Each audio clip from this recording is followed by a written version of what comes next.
Hello and welcome to Brock's Basement. This is going to be my comic book pull list video for November 8th, 2023. Odd week this week for releases. There's a ton of graphic novels and trades that are out, and it's not a whole hell of a lot, but it's a fair amount of books that are out. So it's not a ginormous week, but it is pretty odd. Doing the wall this week at the shop was interesting. But yeah, let's get right into it. First up, Batman 139 or Legacy number 904. I'm behind on Batman. I'm so behind on Batman. I just need to sit down and plow through a whole bunch of it and see if I can get decently caught up. But yeah, a lot of Batman stuff. Next up is Birds of Prey number 3. Again, I read the first issue, liked it. I need to read the second issue and the third issue now, but I did enjoy it. It's got Harley Quinn in it, so of course I'm gonna be like, woohoo! I love it. Next up, we have Dark Ride number 9. This is Joshua Williamson's horror Disneyland-esque book. I've liked it so far. It's good. It's interesting. It's very just horror and hellish and all that stuff, murder, all that great stuff. So if you haven't had a chance to check out Dark Ride, I know that the first trade is out, so you can check that out if you like. Next up is the Enfield Gang Massacre number 4. I've been enjoying it. That Texas Blood was a really great series. This coming out of it, it's like a kind of earlier tale in that genre, is really solid. I like it. If you haven't checked out That Texas Blood, you should. And Enfield, if you like that, you'll definitely love Enfield Gang. Next up, we have Fire and Ice Welcome to Smallville number 3. Issue 1 was good. Didn't get the chance to get caught up with issue 2, so now I got 2 and 3 to read. Next up, we have House of Slaughter number 19. I'm going to add this to the pile that I already have of House of Slaughter books I need to get through. But these have actually moved up to the top of the pile just because, yeah, the independents I really need to get better at getting through. So next up is a book that's a little bit delayed in coming out, but that's Icon versus Hardware Worlds Collide. This is issue 5 of that mini-series. I think I've read issue 1. It was captivating, but I just haven't caught up, mainly because of the odd release cycle of Icon versus Hardware. So yeah.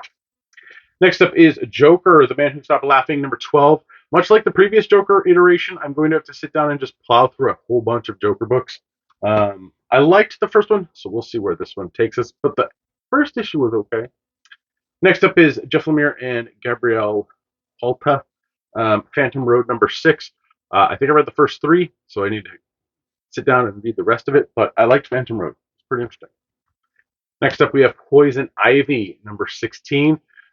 Poison Ivy's on a little weird schedule, I think due to night terrors and all that stuff, but it's back on track, and I think we're going to get into the Poison Ivy book fairly quickly. But yeah, Poison Ivy. Need to get caught up on that one too. Next up, Shazam, number 5. I need to read the miniseries and then I can read this. We'll get to it eventually. It's Mark Waid. It's got to be good, right? Next up is Star Wars The High Republic Phase 3. So this is the new Star Wars High Republic series. I have been getting the High Republic Star Wars books single issue. I haven't been reading them. I haven't been staying caught up. But I have been getting them, but I don't know if I'm going to be getting them for much longer. I think Phase 3 is kind of where I'm going to stop. There is another Star Wars High Republic book that was out this week, and that's Shadows of the Starlight, number 2. When I put this book on the shelf, there was 5 copies, and 2 out of the 5 copies had a darker tone than the rest of them, so that tone of the coloring was actually darker. I don't know if the printer screwed up or what, but apparently this happens to a fair amount of Marvel books, so be on the lookout. Next up is a returning book series, and that's Superman 78. This was The Metal Curtain by Robert Venditti. It's Superman 78, Robert Venditti. It's going to be good. And next up is Transformers number 2. I actually read issue 1. Thought it was interesting, so I'm going to keep going with issue 2. We'll see if I keep Transformers on my pull list. I was never a huge fan of Transformers. When I was a kid, I liked it for the most part.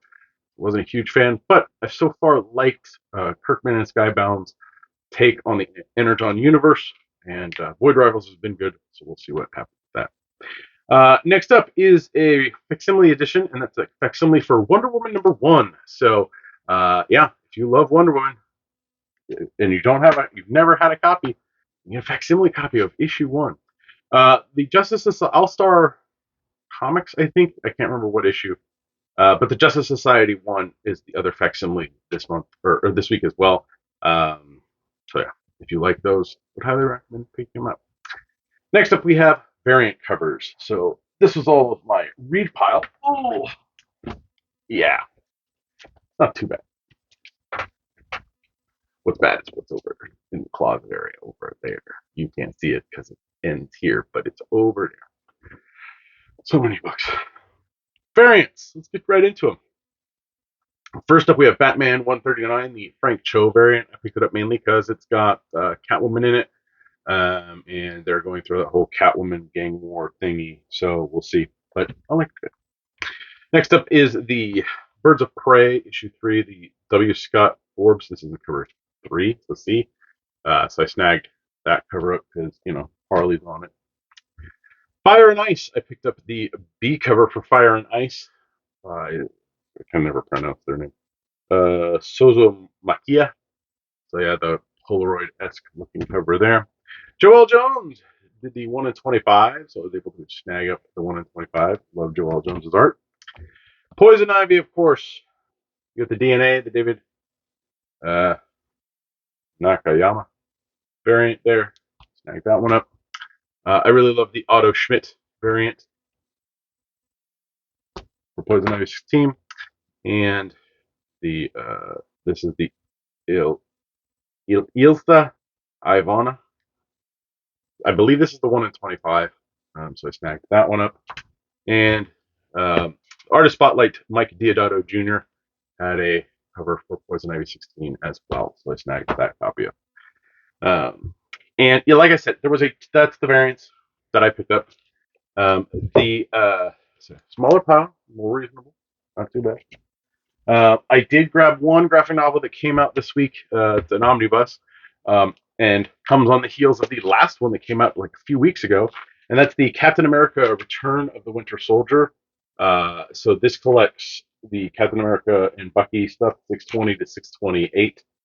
Fear Itself, the Book of Skull, Fear Itself, 7.1, the Captain America Winter Soldier 1 to 4, Captain America, that's the 7.1 is the Captain America Winter Soldier 1 to 14, and Captain America 11 and 19 from the 2011 series.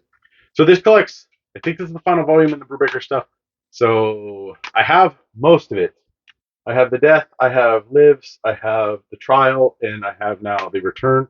So I just need the first one, which I can't remember what the title is, but it contains the Red Menace and Winter Soldier story arcs. So I just need Omnibus 1, and I'll have all of the Brubaker Cap stuff, which is amazing, and I need to go back and reread it because I loved it at the time. I fell off towards the end, so the Return of the Winter Soldier stuff I kind of fell off at because of just what was going on at Marvel at the time.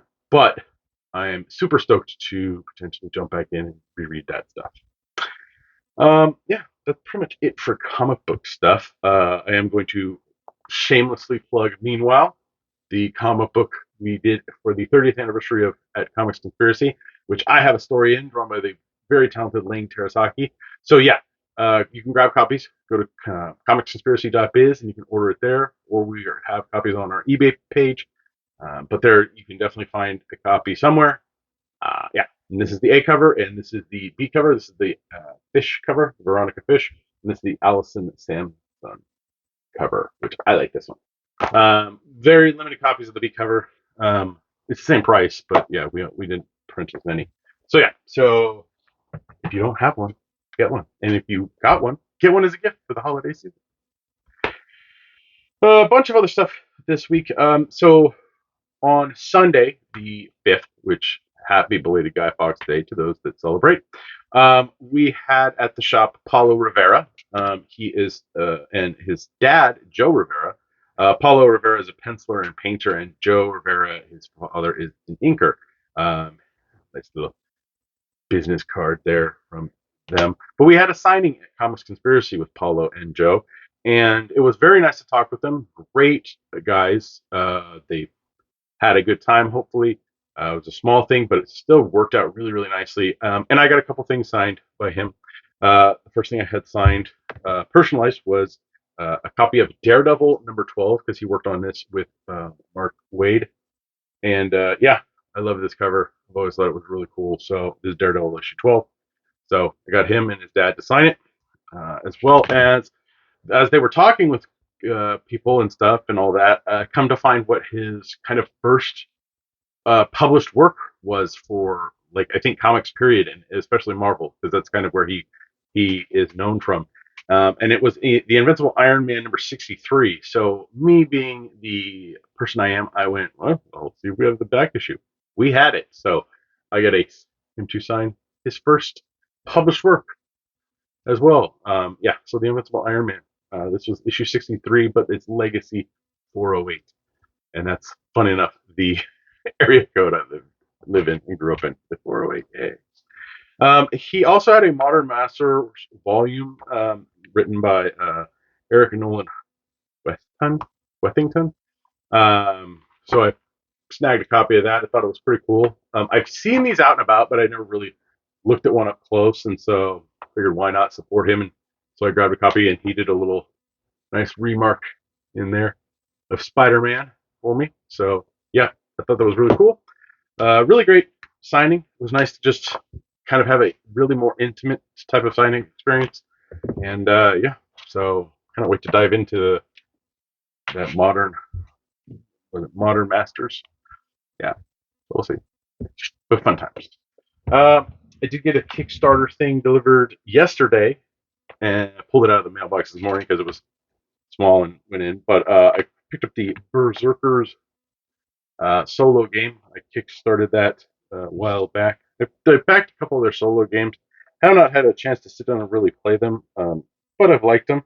It's they do a lot of solo projects. So yeah, so I got the Berserkers game, and it came with the instructions outside. So the game gets packed, but the instructions get packed separate because they are they're based on the other side of the pond, the Atlantic Ocean. So instead of individually making them, they make the game and then the instructions. So yeah, so I can't wait to dive in and look at that. And technically this is being recorded on the 7th of November, but today there was a new release in books as well for something that I really enjoy, and that's the Michael Connelly novel Resurrection Walk. It's a Lincoln Lawyer book. If you don't know who Michael Connelly is, he's the author of the really great series, the Lincoln Lawyer series, which is on Netflix, as well as the Hermione Bosch or Harry Bosch detective novels, which you can see Bosch on Amazon. Really great show. I've fallen behind on Bosch, especially since transitioned over to Legacy, but Bosch Legacy. But I love it. I've read Michael Connelly since the late 90s when I first got introduced to him randomly. And that's a story for another time. But I have since basically read every single book of his. The only two I have not read is this one and his nonfiction called Crime Beat. I need to sit down and read it, but I have it. I have hardcover copies of everything now, except his first two books, Black Echo and Black Ice. So I'm slowly building my hardcover collection of the Michael Connelly novels. Yeah, weird. Something that clicked and I really enjoyed it. So that's it. That's a fair amount for this week. I hope everyone had a good Halloween last week. Safe Halloween, all that fun stuff. And yeah, Thanksgiving's just around the corner. But we got Veterans Day. We have Marvels this weekend, or the Marvels. I'm gonna go hopefully watch it with my daughter on Sunday. Speaking of which, I was supposed to go pick tickets up tonight, but I'll have to do that tomorrow. It's all right. I literally live like 5-minute walking distance of the theater, so makes it really nice. But yeah, thanks again for watching. Please like, share, and subscribe to the channel. Leave your comments down in the comment section below. Engagement helps spread the word. I know it's just me talking at a camera and showing you what I got for the week thing, but maybe one day I can do more stuff. But yeah, who knows? You can listen to me on the Comics Conspiracy podcast. We just finished recording episode 599, so we're almost at the big 600. Just Ryan and I on that podcast, but there'll be a link in the description below where you can go find that and check that out. You can help me and my fellow conspirators out through Patreon at www.patreon.com/comicsconspiracy. For as little as $1 a month, you help us with hosting fees and getting products. So thank you very much to all of our Patreon backers. It helps out immensely. What else? you can help me out a little more directly. Again, on the description, there'll be links to some of the stuff I feature here. So, like the Michael Connelly novel, there'll be a link in the description below if you want to pick a copy up. It'll be an Amazon link. You click on that, you buy something, or you buy the item. I get a little cut. The same will go for the Captain America Omnibus. I'll put that up as well. And then I have a reoccurring one for the two graphic novels that I think people really should check out, and that's the Wonder Woman Historia and Ram V's The Many Deaths of Layla Starr. I have the deluxe on there for that one, but if you don't want to commit to that, there is a soft cover. And again, you click on that, it's an affiliate link, so helps me out. You can also head over to my eBay page where I'm constantly purging out stuff, and just shipped off 2 more sets. I sold the Crush and Lobo set from a few years ago, as well as Stranger Things. I think the last Stranger Things mini series in the winter special. I sold that as a bunch together because I liked getting them. I like the Stranger Things books, but getting them single issue just wasn't conducive since they have the library editions that are really nice. And so, yeah. So I've transitioned over to the library editions of those. So, yeah, that's it. I'm tired. You can follow me on social media. Again, Bluesky, I have code. I have a code if you would like one. Just leave a comment down in the comment section below. Somebody messaged me on Twitter. I wasn't able to see it because Twitter's all weird, or X or whatever you want to call it's weird. And so I didn't get the direct message. And I don't think they've responded back since the last time I checked, like a few days ago. But if you leave a description or comment in the description below, the rest of the videos are void. This is the current one. So yeah, I'll kick you a Bluesky link. You can follow me, Brock Sager, on Bluesky, as well as Twitter, X, whatever you want to call it. And then you can also follow me on Instagram at Brock's Basement. I'm actually going to post. I try and post some of the stuff up there. I'll definitely have a photo of me, Paulo, and his father Joe. So check that out. And I probably missed something, but I'm tired. It's a longer video than normal. I'm just rambling on. So let me get this uploaded, go to bed. Everyone, have a good week. Enjoy your weekend, and read some comics. I'll talk to you next week.